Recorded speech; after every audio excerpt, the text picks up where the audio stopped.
Good afternoon, everyone. My name is Amanda St. Martin. I'm the hospital programs manager here at the Michigan Center for Rural Health, the state's nonprofit Office of Rural Health. A core part of our mission is providing free education to rural healthcare providers such as yourself. I'll be your facilitator for today's palliative care echo, and I'd like to welcome you to the session. Just a couple of housekeeping announcements that I'd like to provide for you. For a more collegial environment, please, we'll just use first names only. Also want to remind you to be conscientious of confidential or protected health information as you're discussing case studies today. Also, if you have a question or you'd like to add a little bit of context to the session today, please raise your hand if you desire to speak. We also ask that everyone keeps their microphones on mute as this session is being recorded. And then the presentation will also be available to everybody within the next couple of days. Today's speaker is Renee Parham. Renee is a certified therapeutic recreation specialist and certified dementia practitioner with extensive experience in dementia care, life enrichment program, and palliative care education. She currently serves as a program coordinator at the Trillium Institute, where she supports medical learners and collaborates with educational institutions to expand access to palliative and hospice education. She is currently pursuing her Master's of Science in Aging Studies at the University of Indianapolis and is passionate advocate for older adults and those living with dementia. Renee, I will stop sharing my screen and turn this over to you. All right, thank you, Amanda. I'm going to do my best to kind of keep an eye on if people raise their hands, but I'm looking at two different screens. So Amanda, if somebody does, can you just interrupt me, please? Absolutely. Thank you. Okay. And share. Successful share? Yep, you're good. Wonderful. Okay. Well, thank you, Amanda, and thank you everybody for joining. Today, I am excited to share with you and talk about dementia and palliative care. This is a topic that I think is important for everybody to understand and know. There's not too many people out there who aren't impacted by one way, form, or another about dementia. And so we're going to jump right in if I can get my mouse back over. So objectives for today's presentation, just that participants will understand cognitive changes that are abnormal with aging and warrant further investigation, how we can really enhance quality of life, common challenges that persons with dementia face as well as their care partners, and understanding the importance of socialization and still having leisure interests and recreation that are interesting and meeting the needs and abilities of people with dementia. So to start, just going to do a dementia overview, and as of just some staggering statistics for you to start. As of 2023 worldwide, there were 57 million people diagnosed with Alzheimer's disease. And by 2050, this number is going to skyrocket to 139 million. So this is something that, like I said, this touches everybody, no matter if you know somebody who has been diagnosed, maybe don't have a formal diagnosis, and we'll talk about that, or you're caring for somebody professionally or personally. It's hard to find somebody who's not been impacted by dementia. And so dementia was actually renamed a major neurocognitive disorder in 2013, but the term dementia is so widely known that they're still used interchangeably. And it's an umbrella term that describes a set of symptoms that impacts one's ability to carry out daily tasks. So you can kind of think of it this way, like when someone is sadly diagnosed with cancer, typically one of the first questions that we might ask is, well, what kind of cancer is it? same can be applied here. You have dementia. Well, what kind of dementia is it? Alzheimer's is the most common type with 60 to 80%. There's Lewy body, vascular dementia, frontal temporal, and there's over 100 different types of dementia. So there's a lot of different kinds, and it's very common to have more than one type, especially if someone has Lewy body dementia. It's pretty common for them to also have Alzheimer's disease. And our the benefit of getting a diagnosis is really important because someone, depending on what type of dementia they might have, one, maybe they just have depression. Maybe they're just really depressed, or they have a medication imbalance or a hormone imbalance. There's something else going on medically that's causing these symptoms to occur. And so it's really important to seek that out and not just think, oh, grandma's just getting old. No, dementia is not a normal part of aging. And their progression is going to look different based on what type of dementia they have. So someone with Alzheimer's disease is going to progress differently than someone with vascular dementia. And when we talk later about progression, this that information mostly focuses on Alzheimer's disease progression. So someone who say has vascular dementia, it's because they've had strokes, whether that's a big stroke or mini strokes. Their progression looks more like a stair step where they're going down, they have a stroke, they're at this baseline now, oh, have another stroke, here's their new baseline, so on and so forth. So we said how dementia is not a normal part of aging. So these are some abnormal cognitive changes with aging that are signs and are warning signs that something might be going on that is um, needs further investigation. So the first one is memory impairments that disrupt daily life. This is something where they completely forget doctor's appointments, and it's not even, oh no, I had that doctor's appointment an hour ago, completely forgot about it. It's not even on the radar. Or difficulty completing familiar tasks. So this is an example of if someone has a recipe that they always made and they're really good at it and they're known for it, and all of a sudden they can't make that batch of cookies anymore, they can't make that soup or pasta, whatever it might be that becomes too hard for them, or they're just not doing it right. Changes in planning or problem solving. This is where, say they have, we'll stick on the food theme because it's lunchtime, I think everybody's hungry, is say you're having a big group of people over, 10, 12 people over for lunch or dinner, and you only make enough food for two people. That's an example of having problems with abstract thinking and using your executive functioning skills to plan out food for that many people. Unable to retrace steps is the next one. This is where, we all lose our phones, right? We all lose our keys. We all lose something. But we can think to ourselves, okay, I got home, I came in the door, I had my phone in my hand, but I took off my shoes, I put down my coat, was my phone was it was in my hand, I set it down to take off my shoes. It's by my shoes.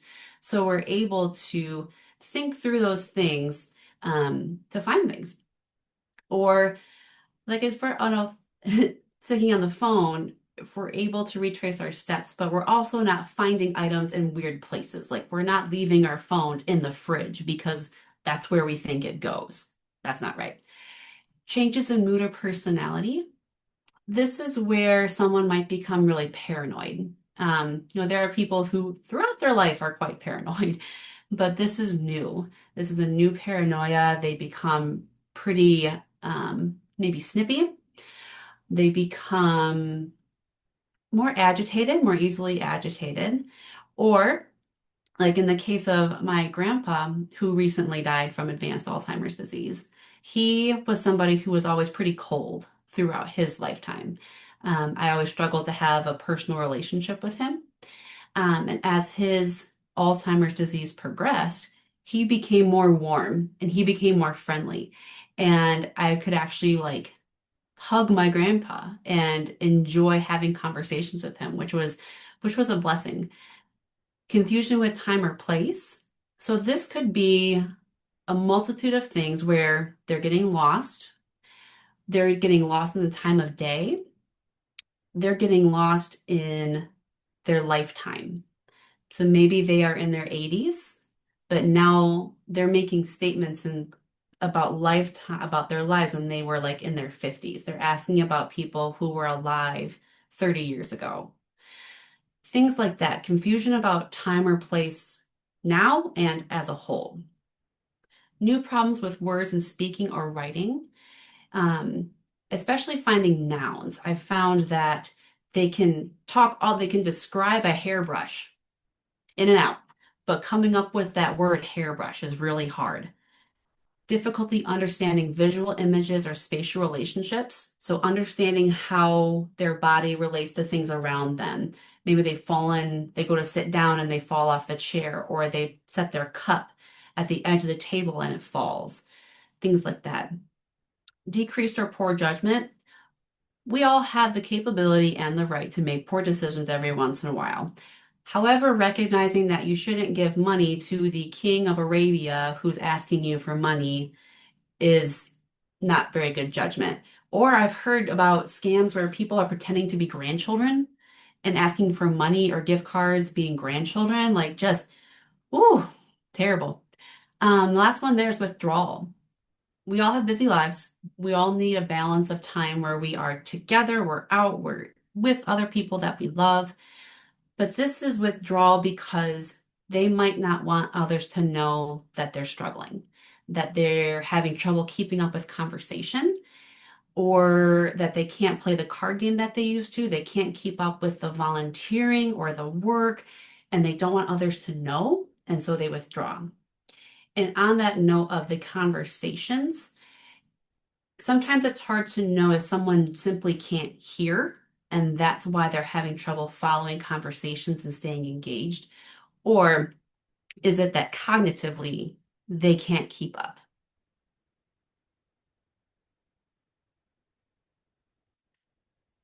So, role of palliative care providers. And after this slide, we're going to start talking about staging and the stages that someone goes through with, like I said, Alzheimer's disease. And it's important to understand this because then you have a better understanding of disease progression and timelines. When you understand what stage someone is in, you're better able to help them with interventions, adaptations, maintain independence, help with future planning, and with education, determine interventions. Are they eligible for certain benefits, putting hospice in there and palliative. I don't know if there is um, a certain determination of acceptance for palliative care with dementia diagnosis. Um, I know there is like with hospice, but I'm not sure about palliative care. Um, but educating the patient if they are still in the early stages and their care partners about what to expect is important. And this also helps you and the person and their care partners plan for the future and make plans that are going to align with their goals and their values. And the earlier that we can start this, the better.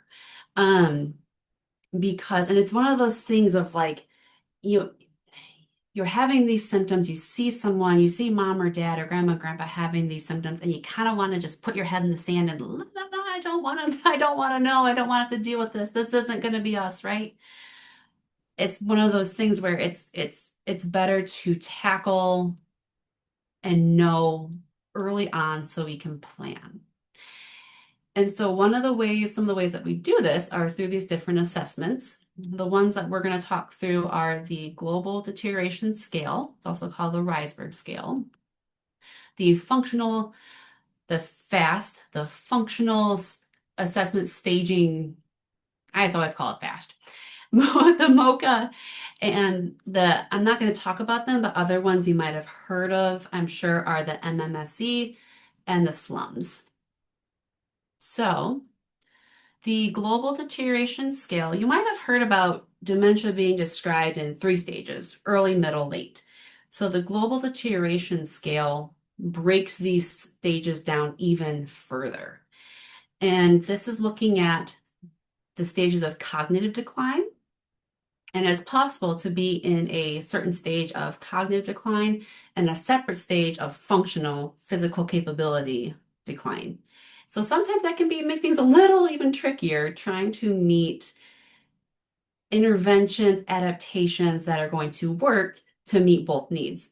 So when we look at this, the seven stages, and I'm sorry, this is like the best and biggest image I could find that's really detailed.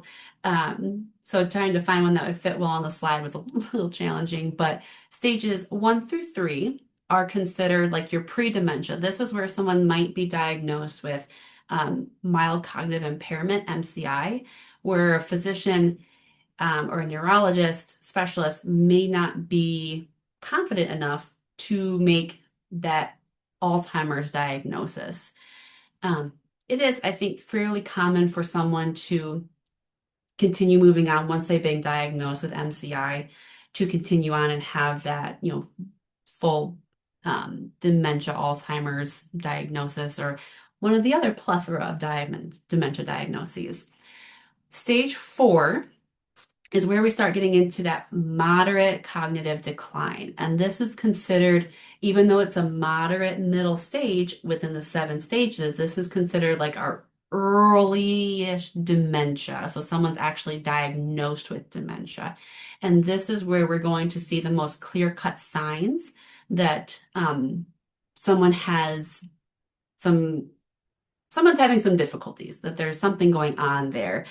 People are really good at hiding challenges that they're having, whether that be through humor or kind of, just why don't you do that for me? You're so much better at it. Or when you're ordering at a restaurant, I'll just have what you're having. Things like that can be ways that someone who's struggling can hide that they're struggling. Stages 5 and 6 are also considered that middle. I'm sorry, I just say 5. And then stage 6 and 7 are late, more severe and very severe cognitive decline. And what, whenever I talk to family members about the staging of dementia, this end stage of very little, being able to do very little for themselves, this fear of this stage is almost all consuming. Like people instantly think that when they get dementia, this is what they instantly see is this end stage, needs help needs help eating, is incontinent. All of these is what they instantly go to and they instantly see in their mind. But this really severe late stage might not even happen. There might be another medical incident that causes the person to die before they reach the stage. Um, or there's something that, you know, just lost my train of thought. Sorry. I'm going to go over. So everyone is different in how long they are in each stage. They could go very quickly through. Maybe they have a lot of strokes and there's just that. But average times are from the early to middle, 2 to 4 years when you're really seeing these noticeable deficits. And then moderate, those middle stages, those moderate years of dementia, 2 to 10, this is the longest time. And the severe dementia, the late stages, is 1 to 3 years. Um, and the late stages, almost the time where it's like you spend the least amount of time there. There's so much life to still happen from diagnosis to late, if that even happens. And so that's always one of my key messages is that let's just not focus on the end. Let's focus on life now and how can we make life meaningful now and just let's not instantly strip away everything because of risk. Yes, there's risk in life. So how can we make this life still meaningful, purposeful, and filled with joy for the person with dementia and their care partners? Oh no, is my picture not showing up? I think you can see it. Um, so Amanda, you can see all the different stages? We can see you're on the FAST, the Yep. functional assessment staging. And all the words are there? Yep, I can see the words. Yep, Okay, good. I can't see it on mine, so whew, okay. yep, So you're good. the global deterioration scale, that was talking about cognitive decline. This is talking about the physical and functioning stages and how they will change over time. So they kind of match up, there's 7 stages. But like I said, you can be in a different cognitive stage than a functional stage. But these also, when you're looking to stage somebody and figure out what stage are they in, you start at the top and you kind of look and see, okay, are they doing this? Yes. Do they have are they deficient in demanding employment settings? Yes. Okay. Do they require assistance with complex tasks? Yes. 5, do they need assistance choosing proper clothing? Yes, they kind of put on clothes incorrectly, or they're putting on things for the wrong season. Um, but I'm sorry, I misspoke. So, but 6A, looking at, okay, they are still able to put on their clothing the right way. They're not putting their underwear on top of their pants. They're putting their underwear on first, then their pants. They understand the steps of getting dressed, but they just need help to know what's appropriate to wear.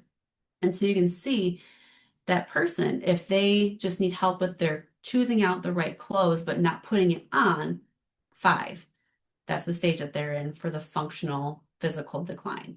And you can kind of just keep going down as the person progresses to see where are they at, um, to know what kind of help they might need to be independent with this still, but now they need help with this. And so it can help us to understand and not over help. And when we over help, when we help them too much, we take away that independence that might lead to some frustration on everyone's part. So next, we're going to jump in with a case study here. For years, Bob has enjoyed going for daily walks around his neighborhood, no matter the temperature or season. It's currently July. It's not July right now, but it's currently July and a balmy 80 degrees out. A neighbor notices Bob wearing a winter coat on his walk. So what stage is Bob likely in? I'm going to go back. So if we look, Bob requires assistance in choosing proper clothing. He doesn't understand that you shouldn't be wearing a winter coat in July anymore because he can't quite understand that it's 80 degrees out and that's pretty hot. So I should be wearing shorts and a t-shirt and some sunscreen. So I want to ask you all, what might be some supports that we can put in place to help maintain his independence with his walks? He's not getting lost.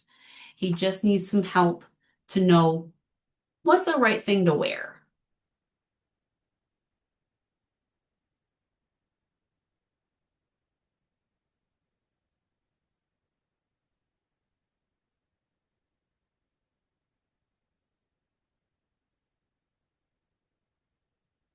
If Bob has somebody living with him, oh, someone in a chat, if I can get Yeah, it's Ashley Hawthorne indicated putting opposite office. seasonal Yes, clothing in storage.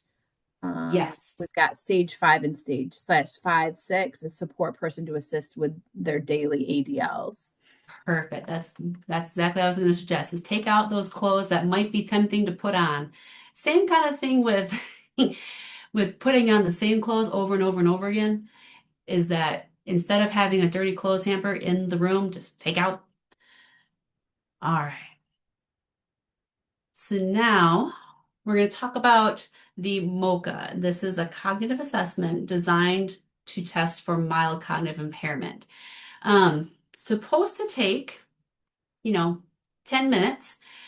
Problem is, someone might sneakily have more cognitive impairment going on than MCI, and the test will take you about half an hour. So, this is one where you do need to be certified to complete this test. And what I really like about the MOCA and when I went through the certification to complete it is that it really trains you on what the different sections mean and what areas of the brain are impacted. So, for example, like with the delayed recall, because a lot of the cognitive tests test the same things, right? They draw a clock, name the animal, some delayed recall, orientation, a lot of the same things. One of my favorite things about this test is that with the delayed recall, it looks at and shows what type of memory is actually impaired here because we say the 5 words towards the beginning of the test, towards the end, if they can't just automatically recall them, but they can recall them with some cueing, if I give them standardized hints and clues and they recall those, that's a different type of their declarative memory is impacted, but the other type of memory that I, of course, cannot remember right now is not. And so that gives us hints as to, okay, if I give them note cards and we work on having these note cards around, that can help them to answer their own questions. Where that might not work for somebody else because that area of the brain's already been impacted. The MOCA is also adaptable. There's a blind version and also adaptable for lower education levels. So it can be done with a lot of different people. So when you're scoring it, the normal to consider be having normal cognitive performance with no memory impairment. You need to score 26 out of 30 or higher. Mild impairment, 18 out of 25. Moderate impairment, 10 to 17. And severe impairment, 0 to 9. And so you get your scores, you can look at the global deterioration scale and the FAST. Putting all of these together can give you a fairly good image about where the person is at in their journey, in their dementia journey, and what kind of supports they need. Okay, so this bookcase analogy, I'm going to read part of it.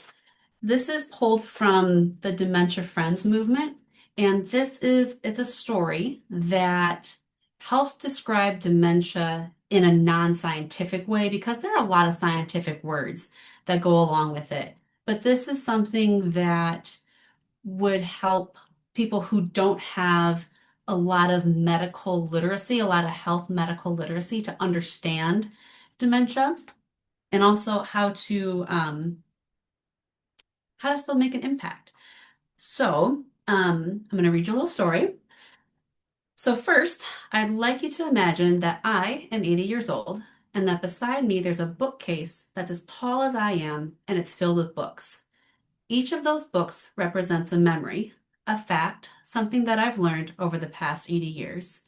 Right by my head would be my most recent memories, maybe what I had for breakfast this morning. By my shoulders, I might have my 60s, maybe my retirement party. My knees, I'd have my 20s, and maybe when I met my partner. And then all the way down at my feet would be my childhood memories.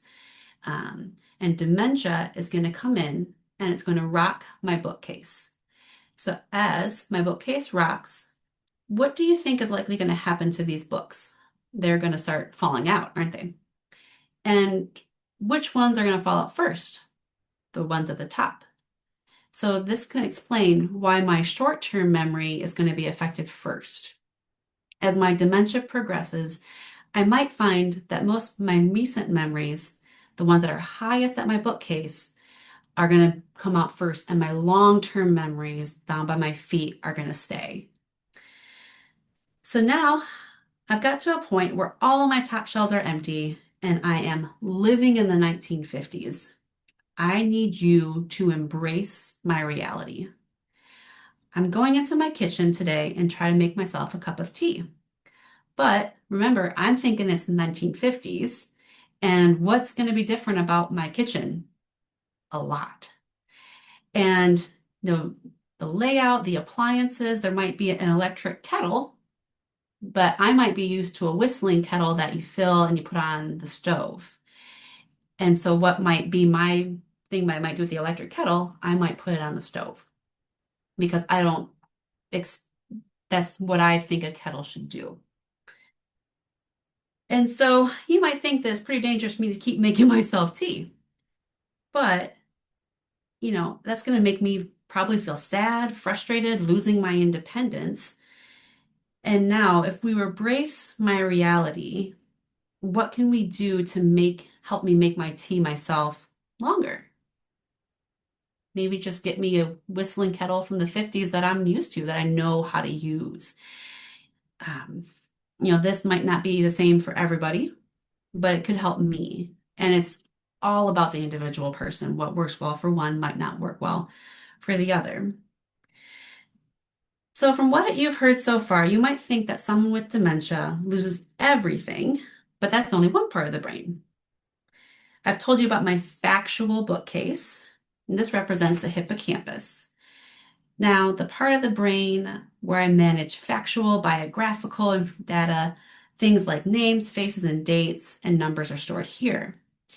And that bookcase, it's made with pretty flimsy wood. It's not very resistant to dementia, so I really lose those books fast.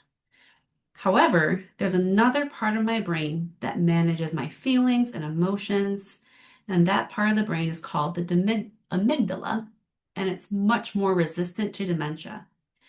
This bookcase is made of solid oak, and so even though it might get rocked a little bit, those books stay safe for a lot longer. So let's think again about another story, an example. You're my loved one, you are my care partner, you're my friend. You've come around, you come over to visit, and we have a really big argument, a really big fight. And so now, the fact that we had the argument is going to go on my factual bookcase.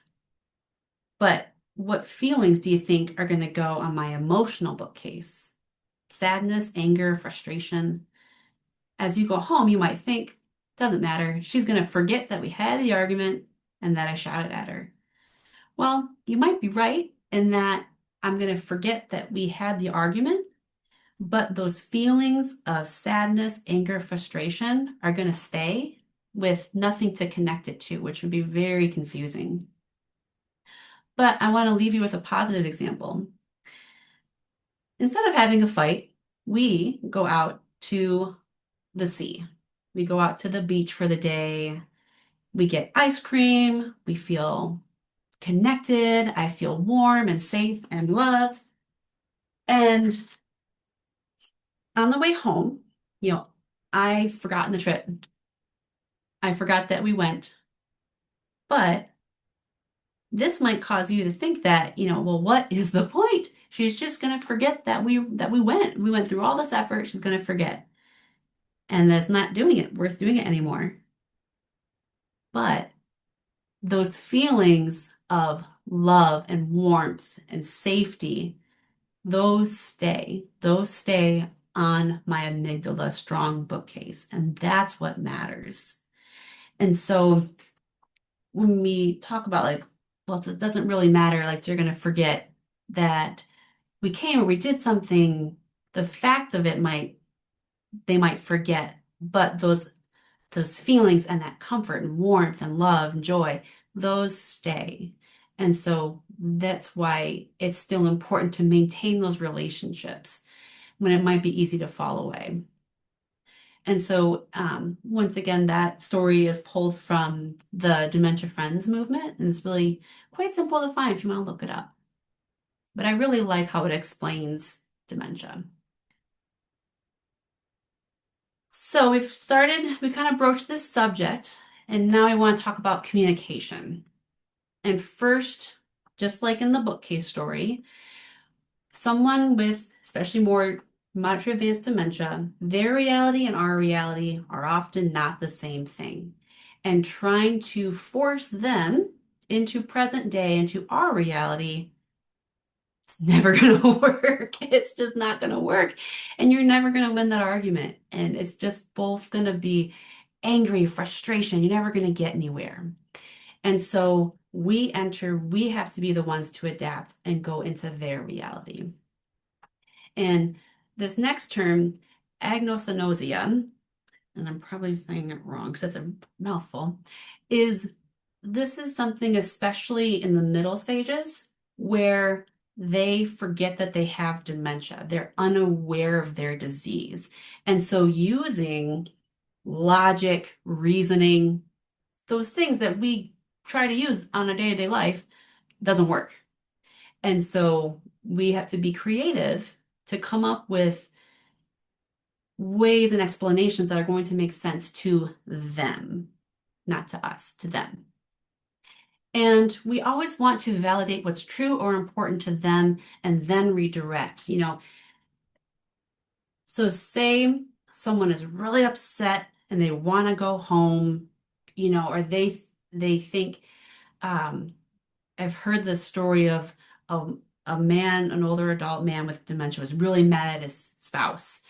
And he was saying, well, I'm going to kill you. And the wife said, I'm amazed at this woman, very calm. She was like, okay, well, how about we have some ice cream first? Well, sure. Because she knew that he loved ice cream. And so having him enjoy some ice cream, kind of helped to diffuse that situation. And I find this validate what's true or important to them, then redirect is especially important when they're not feeling safe. And the person might be asking for a loved one, you know, or they think that they have to go to work when they're retired. Oh, you know what? Today, say someone's a school teacher. Today's Saturday. School's not open today. You have the day off. What should we do for fun? Instead of being like, you retired 20 years ago. You don't remember being retired 20 years ago? Enter into their reality. And some communication best practices. We don't want to rely on verbal communication. Use body language, use nonverbal communication. It takes up to a minute for someone to process what we've said to them. If we ask them a question, it can take up to a minute for them to understand what we've said and to formulate a response. So if we're trying to have a fast conversation, that doesn't really work. Be face to face at eye level. Really limit our distractions, any other noises like TVs, radios. If you're really trying to have a full-on conversation, you're trying to accomplish a task, trying to get dressed, whatever it might be, limit distractions. Speak in sentences of 7 words or less in a lower tone of voice. That is the lower tone of voice older adults can hear better than a higher pitched one. Offer choices. Would you like to wear this sweater or this sweater? Instead of opening up a closet, what would you like to wear today?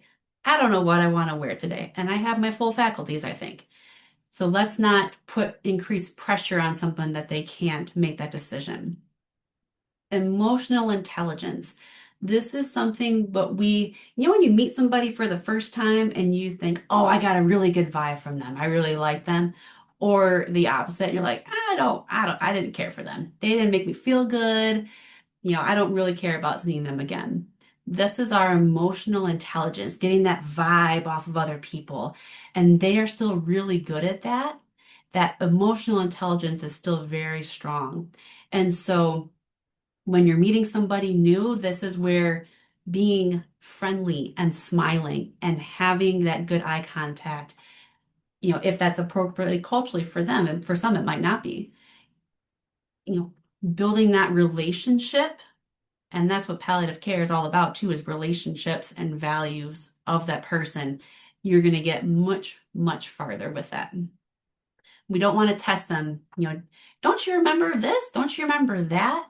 Finding healthier ways of reminiscing with them and kind of going along with, say you're looking at a picture with people with their family and they get their family members confused.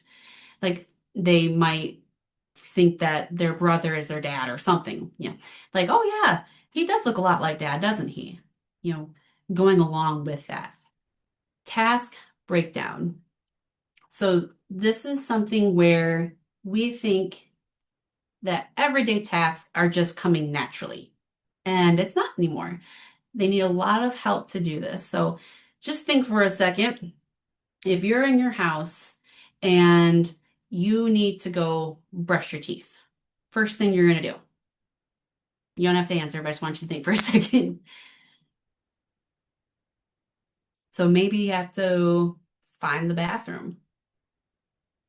And when you get to the bathroom, if you didn't get distracted along the way, you maybe have to turn on the light and then take out your toothbrush and then find your toothpaste and know that the toothpaste tube is not the hemorrhoid cream that look a lot alike, and take off the cap and turn on the water.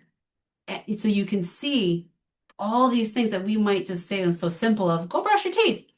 It's a lot more complicated than that, and they can need help with that. And when we break these things down, we'll get a lot farther. Whoops, that's not what I wanted to click. Here we go. So, behaviors, or are they reactions to unmet needs? Behaviors is a term that's used frequently for persons with dementia, and it's a pretty negative term. It's can be pretty stigmatizing. And if we think about it, when someone is acting out, it's not that they are doing these things to be difficult or to cause trouble. My grandpa was pretty troublesome. He would like do things and have that little twinkle in his eye. But it's there's a reason for something. And so I really like to think about behaviors instead of that as this is a reaction to an unmet need. And so instead of, someone is acting out, and I'm not saying there's not the right time and place for medication. There is. But making sure that these basic needs are met and have been fully evaluated first is very important. So pain, making sure their pain is appropriately managed.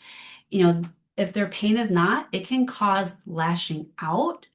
It can cause, if we go to help somebody and we pull their shoulder and that hurts, they're going to hit. I would hit. Making sure that we're looking for our nonverbal signs of pain, especially if someone can't talk anymore. Are they rocking? Are they wringing their hands? There was a lady once who would always do this that I cared for. And when her pain was bad, she was like giving herself bruises. She was smacking her legs so hard. So you need to watch for things like that. Do they feel safe in their space? Do they understand where they are? Are there things that make them feel at home? Are they hungry? Are they thirsty? Are they tired? Do they need to use the bathroom? Are they pacing and they can't find the bathroom? If you haven't seen the movie Still Alice with, oh, what's her name? She has beautiful red hair, and Julie Moore. Um, Julia Moore. Anyway, wonderful movie about. Did someone just put it in the chat? Julia Moore. Thank you. I was right. If you haven't seen that fantastic movie, and it shows a great scene about how she gets lost in her own home trying to find the bathroom and has an incontinence episode as a result. And she's young, she's in her 40s or maybe her early 50s. And so it really kind of shines a light on that and makes you go, whoa, and makes you look at it in a different way. So, environmental, this is something that cluttered area, cluttered desk, cluttered mind. If the home is cluttered, they can't make sense of anything, they're not going to be able to function as well and independently in that area. And this can be a challenge. A lot of older adults like to keep a lot of things around. So, how can we be strategic with things that are around while also being safe and productive for them? Noise levels, making sure noise levels aren't too loud that are distracting. Is lighting appropriate? Older adult eyes need 30% more light than younger eyes do. Orientation in space, we kind of talked about this, but do they need what are called wayfinding signs in their home? Do they need high contrast signs that says bathroom this way with an arrow? Maybe it has a picture of a toilet. And this is something we want to balance, right? We want to balance homes feeling and spaces feeling institutional. But once again, we're looking at it from their perspective, from their eyes, and what do they need to be independent? How can we foster that as best we can for them? You know, do we need to put signs on cupboards in the kitchen or just have things open of where are cups? Where are plates? Where's this food at? Time and place and current reality. We touched on this earlier, but it's common for as they progress through their dementia, current time is replaced and is kind of washed away a little bit. And they are living now in their 20s, their 30s, younger adult age. And this is when they might be still working, their parents are alive, they might have kids. And so, especially that late afternoon time where kids were coming home from school, if maybe everyone was coming home, they got to get dinner going. I think that same level of like, I should be doing something right now, and I'm not, that increased level of anxiety can, ramp that up. So how can we head that off? How can we give something to do during that time? Multi-step process goes along with the task breakdown that we discussed last time. If they're overwhelmed and confused, and they might yell because of it. Are they confused because of hallucinations? And the thing with hallucinations is we want to make sure that someone is not being frightened by them. Are they distressed?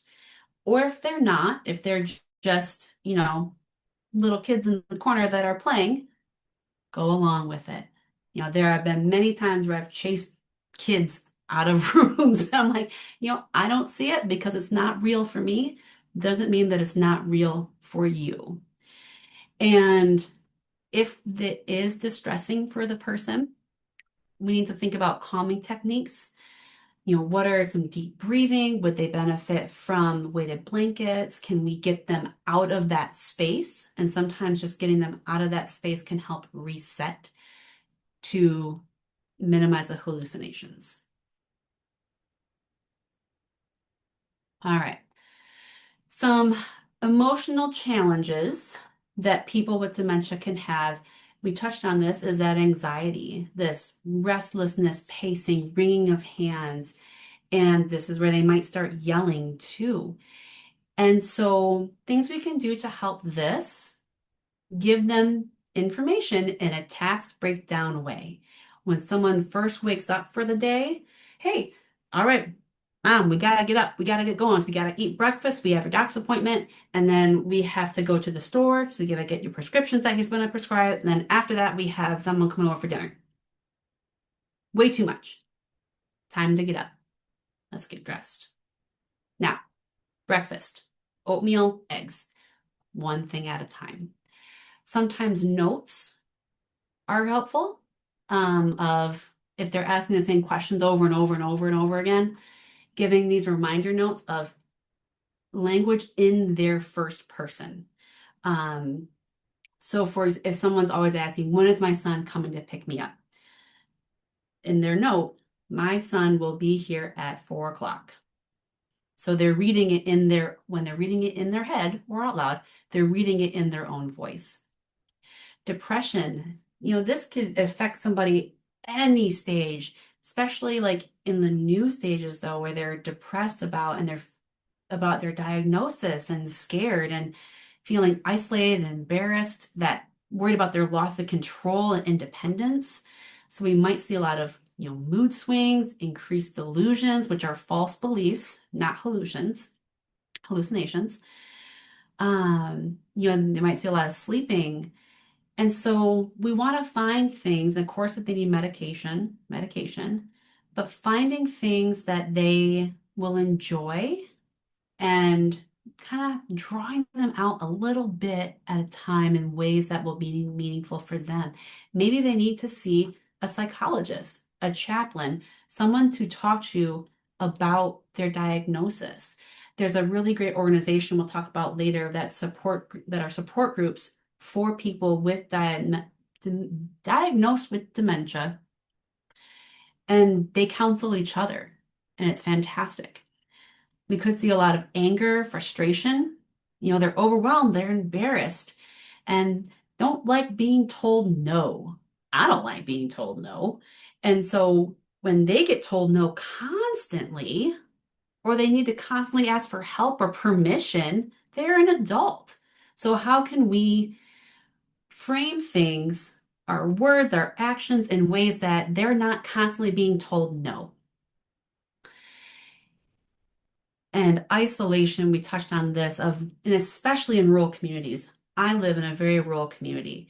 And so if they're not driving, public transportation here is almost non-existent. If we don't have families or friends or neighbors that are close by, that becomes a huge concern very quick. And isolation can make our dementia progress faster and make our symptoms worse. Some physical challenges, wandering. So there's a difference between, like wandering, I'm just gonna go for a walk. Maybe I'm feeling a little restless. This is gonna be me. Of like, I just need to move, right? And we can never trust that the person who has dementia is going to wait when we ask them to wait. We say, like, I'm gonna go, I have to go do this. You wait right here for me. Likely they're not going to wait because they're not going to remember that you asked them to wait. They're going to see something, they're going to get distracted, they're going to go, I'm going to go over here. What am I sitting here for? I'm going to go do that. So it's important to understand this, to know that we constantly need to be thinking about that and to put actions in place in the home now before something happens so that an incident doesn't happen. Putting door alarms on, having strategic, putting dark tape in front of doorways that looks like a hole so they don't want to step in the hole. There are a lot of ways to do this. Invest in identification bracelets. The safe returns program through Medic Alert is great.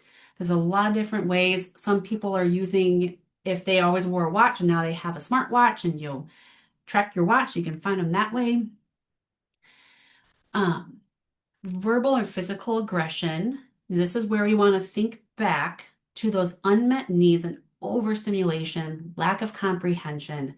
If I'm a caregiver, I'm new, and I'm going in to someone's room or their home to get them dressed for the day, and I flip the lights on really quick, excuse me, flip the lights on really quick and just like, hey, we gotta get dressed, come on, chop, chop, and start taking off clothes, you better believe that I'm going to be defending myself. So thinking about it from this different perspective of, oh, they're physically aggressive. Well, yeah, no kidding. I would be physically aggressive too if I didn't know what was going on. I didn't feel safe. Hoarding. This provides a sense of control and ability to have independence and control over things when they have very limited control.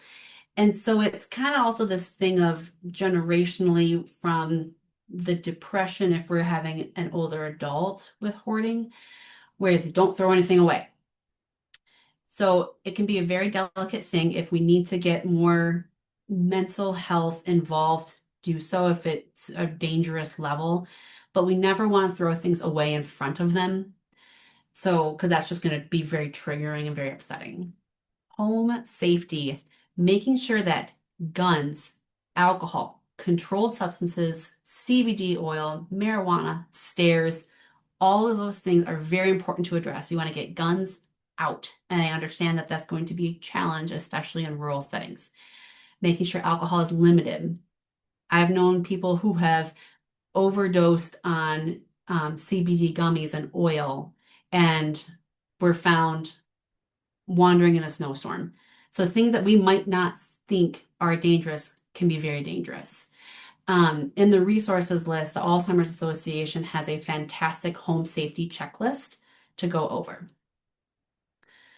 And we're going to quickly do this next case study. So Sue is living with dementia and is in stage 6, which is severe. Sue's daughter Ellen moved into her home of 50 years to be her mom's full-time care partner. Recently, Sue has started calling Ellen by her deceased mother's names and will demand that Ellen takes her home.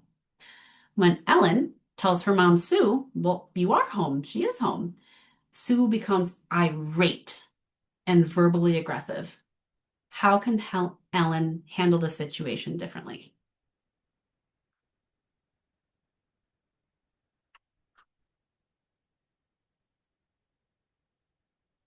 Oh, sorry, Jill, I just saw these comments. The book is amazing too. The Still Alice is still amazing. Okay. So for time, I'm gonna say how Ellen can handle the situation differently. Say, well, mom, well, tell me about home. If Sue, yep, redirect. Thank you, Jill. Um, if Sue is saying that she wants to go home, that's a clue to me that Sue does not feel safe. So how can Ellen make Sue feel safe? And if it makes Ellen mad that she's calling her by the wrong name, this is a challenging thing for a lot of kids to go, a lot of children to go through because they feel like they are lying to their parents, right? They don't want to lie to their parents.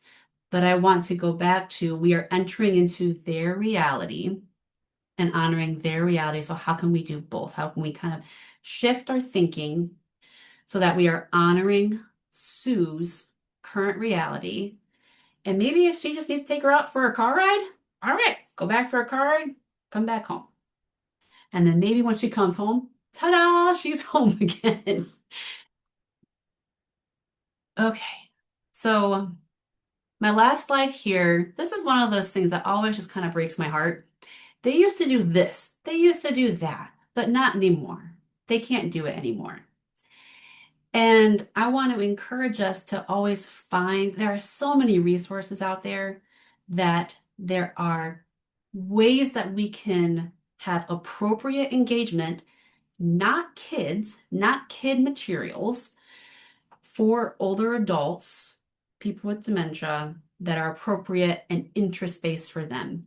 We talked about socialization. The National Council of Dementia Minds is that organization it's run by people with dementia and it's for people with dementia. And they have countless virtual support groups, which can be very helpful in rural settings. Find ways of connecting with others, whether this is virtually, is it finding with your neighbors, if they're Facebook groups, if there's not one, make one. Take this into your own hands. Are there day centers around? If not, ways of maintaining important relationships that have been present for a long time. Leisure, in the last slide that are posted, I have references listed. There's a great website called the Alzheimer's Store, and they have all different kinds of resources. One of my favorites is this Joy for All simple, not Joy for All, sorry, that's the animatronic pets.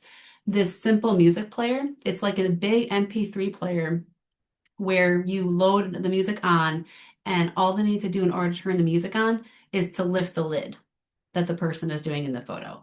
And so, what a great way to give them back independence. And it has those cues on there of lift for music. There's the joy for all pets, exercise, time outside, so important. And still finding a way to maintain purpose and a role and not just taking everything from them that they've done forever. Finding ways to we all need purpose. We all need purpose and a reason to get out of bed. So what can be theirs? and how can we help them to find that? And that is, whoops, that's not my last slide. I'll just stop sharing because my last slide was just thank you. Yeah, thank you so much, Renee, for sharing this afternoon. While we have any questions, or if you have any questions, what I'm going to do is go ahead and share my screen one additional time. Where are we at? Here we go. I think I've shared it. Share. And I'm going to go ahead and put up. Oh, is it doing it? Can you see the post evaluation? No. Huh. We still see the title screen, Amanda. Okay, thank you. There we go. Oh, There we go. So I'm just going to put up the post evaluation here. Go ahead and if you want to scan this QR code, Renee Calkins from our team will be also sending out an email as an additional way for you to go ahead and provide your feedback and then receive your contact hours. So you would just need to attest that you have your attendance. And then please feel free to ask any questions here or come off of mute if you have any questions for Renee, but I'll leave this post evaluation here up on the screen in the meantime. If you're not able to stick on and you don't have any questions, thanks for joining today.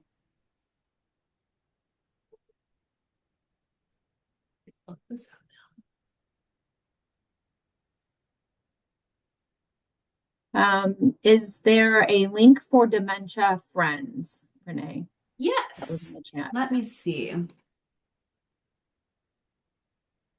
So there's Dementia Friends is actually an international organization, which is awesome.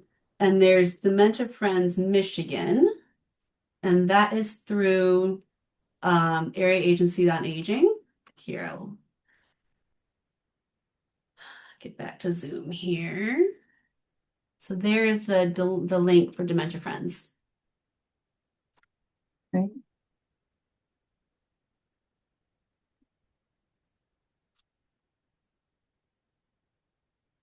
Perfect. All right. Any additional questions for Renee as we start wrapping up today's session? I just wanted to say it was a very excellent session.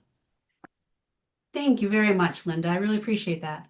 Thank And you. what's the thing I would also say is when we're going into the home or dealing with families, ask them what they have found that's worked. I had a person who, one of the things she did with her husband couldn't hit the toilet with urination. She made footprints and plastered them in the right place before the toilet so that he Nice. knew where to put his feet. So, I didn't come up with that. She came up with that because she's living with him, thinking about it. Yep. And I think that they're our best resource. Absolutely. Absolutely, they are. Most resourceful.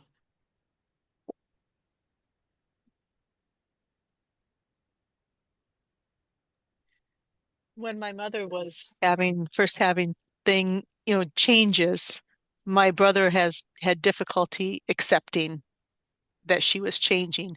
And a lot of the community that she lived in just didn't quite know what to do. Should we say something to Tommy? Should we, Mm. you know, what was going on? So I encouraged him once he finally started to accept that there was a problem. He started handing out like little business cards when someone would say something, like kind of look at them funny when they were together at the grocery store or something like that. He'd hand them a business card. She's having trouble. Help me if you see something funny. And that really helped our community and brought a lot of help to us at that time. I love that. That's great. It was kind of an odd thing, but yeah, I have some troubles. Tell me about it. Yeah. Yeah. So, because she was like parking wrongly. It was before protect. I must have been the only person who welcomed Adult Protective Services to come help me, type of thing.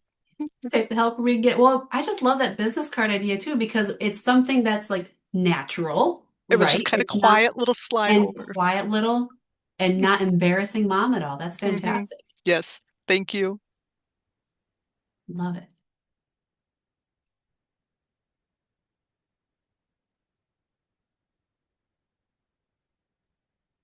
Any other additional comments or questions for Renee?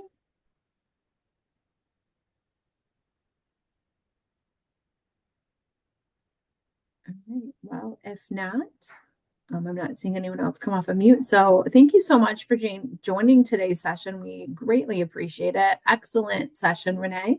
I see a lot of applauds and thank yous and excellent sessions in the chat. So we really appreciate you spending your time with us today. My And pleasure. have a great remainder of your week, everybody. Okay. Take care.